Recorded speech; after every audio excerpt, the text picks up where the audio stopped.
And with new money come brash new attitudes. Wealth now doesn't mean 40, 50, 60 million.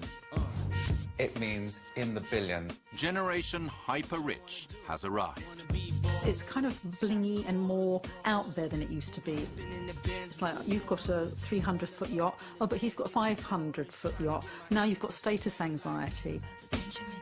You have the old money versus the new money. The individuals spending here, there and everywhere on everything bling and everything showy.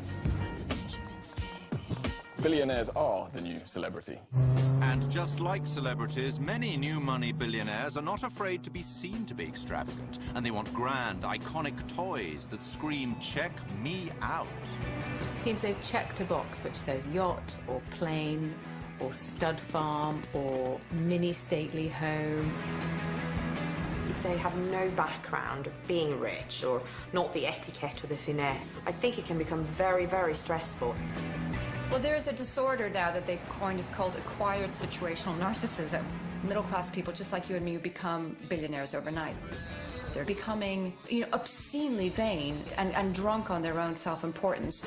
They want to show that they belong. So that's when people start competing amongst, who's got their children at the best schools, who's got the more expensive handbags, who's got the prettier wife, who's got the better-looking children, which is an awful thing to say.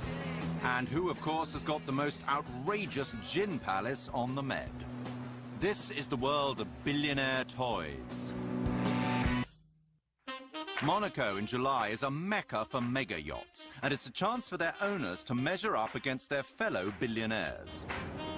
Floating villas, mobile palaces, or ego-boosting phallic symbols, they all shout, "That's right, I rule." 10 years ago, we had the haves and the have-yachts. But now we have the haves and the have-giga yachts. And we have the rich, the super-rich, and the ultra-rich. To join this ultra-exclusive club, you better have plenty of the folding stuff.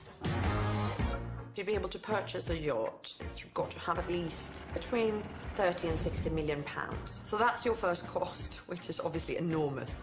And then you're more than likely, if you're that type of person who can afford to buy a yacht, you'll want it refurbished as well. So that's looking at least another probably 4 or 5 million pounds, if not a lot more than that. The running costs to fund your own yacht, they really do cost astronomical amounts of money. Running costs are the old hidden nemesis of every boat owner. There's an old adage that, you should rent anything that flies, floats and fornicates. It costs a fornicating amount of money just to keep your tub in the water, and then you've got to fill her up. We use about 1,500 liters of fuel an hour. And we have a capacity of about 7 hours of fuel. So every time we go at the gas station, we have to put about 40,000 euros down. 40,000 euros every 7 hours. It's a rude awakening to even the most gung-ho of new money billionaires. It's one thing buying a mega yacht, but at the highest echelons of showiness, that's simply not enough. What sets the hyper-wealthy apart is their ability to build a new yacht to their own specification. And when you're that rich, you can have whatever you want. Well, within reason.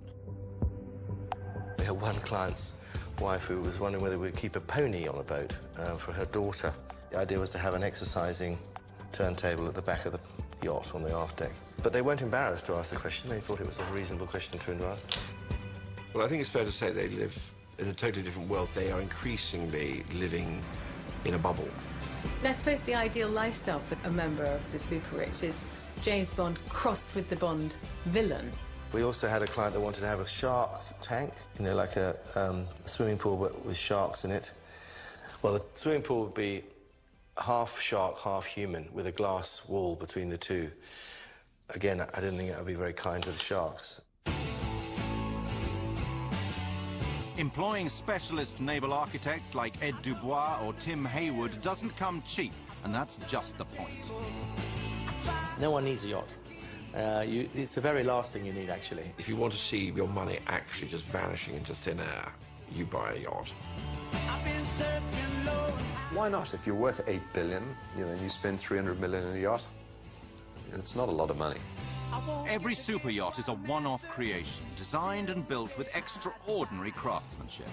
I think of them, I hope it's not sacrilegious, I think of them almost as being today's cathedrals.